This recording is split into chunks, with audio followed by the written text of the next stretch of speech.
Hello everyone, my name is Faraz Parvez and I am a Pakistani Christian.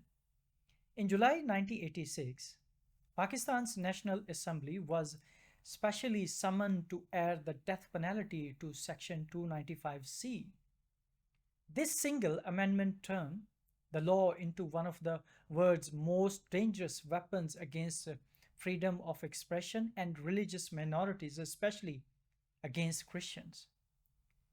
The proposed changes were straightforward, Islamic, and very harsh.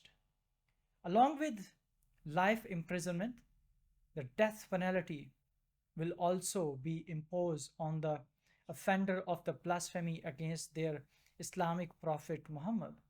A fine will be also be imposed along with every punishment. Only Muslim judges will be able to hear the cases under Section 295C. The Assembly quickly passed the bill and sent it to the Senate.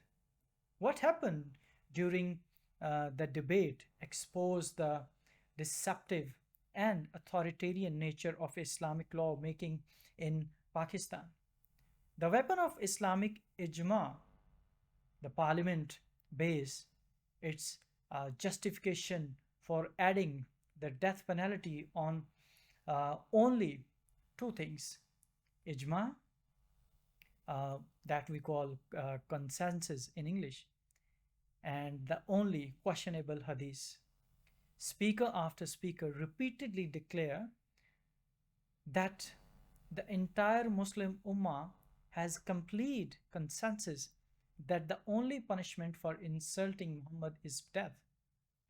They uh, left no room for any difference of opinion. There are no two opinions on this matter. The entire Ummah has ijma on this. There is no difference of opinion. All Islamic school of thought are unanimous. There is no need for uh, discussion on this. How can you even think of publicizing this? The entire Muslim Ummah has ijma on this. They were using the word ijma like an X. This is the pure Islamic method. Once consensus is claimed, any disagreement is declared kufr. But the interesting thing is that the Pakistani Muslim lawmakers who claimed the ijma on the death never showed any real consensus or forgiveness and mercy. Their ijma only works when demanding the blood. They when they want to kill someone.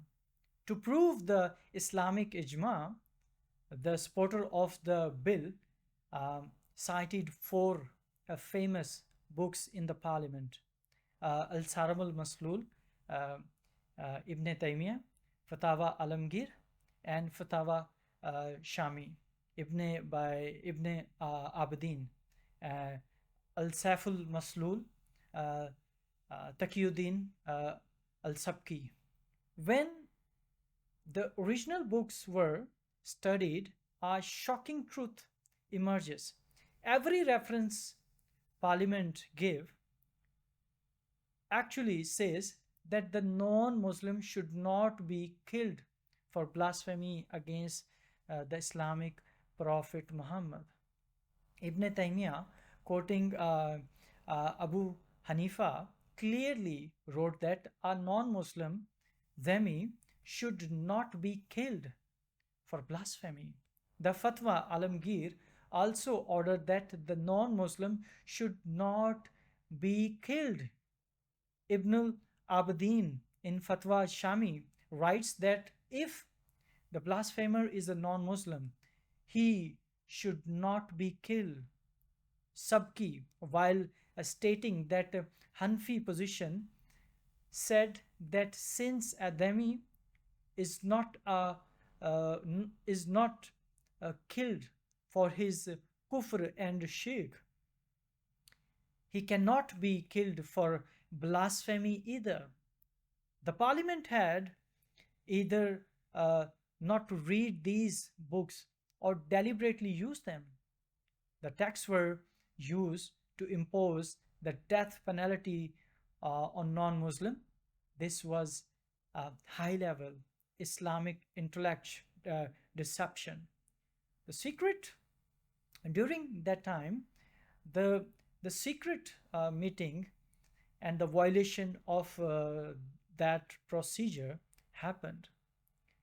The real decision was not made in the open assembly but in the secret meeting attending by the Minister of State Mir Nawaz Khan Marwat, Gohar Rahman, Liaquat Baloch, and a few Islamic scholars.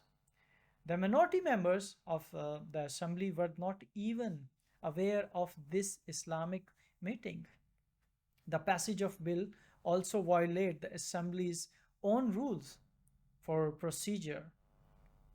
The copies of the bill were not even provided to the members in advance. When members asked for them, the speaker ignored them.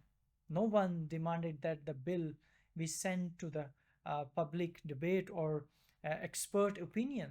They knew it. It was matter of Islam. Take lives. And the dangerous outcome of this was by raising the noise of fake ijma, the parliament made criticism of this law impossible. Anyone who now demands any change is immediately declared an enemy of Islam. The 1986 session did not just increase the punishment, it turned the Islamic evil law into tool for the murder, mob justice, and burning churches. Since then, there has been a massive rise in the false blasphemy cases. This law is used for personal enmity, revenge, and especially to terrorize Christians.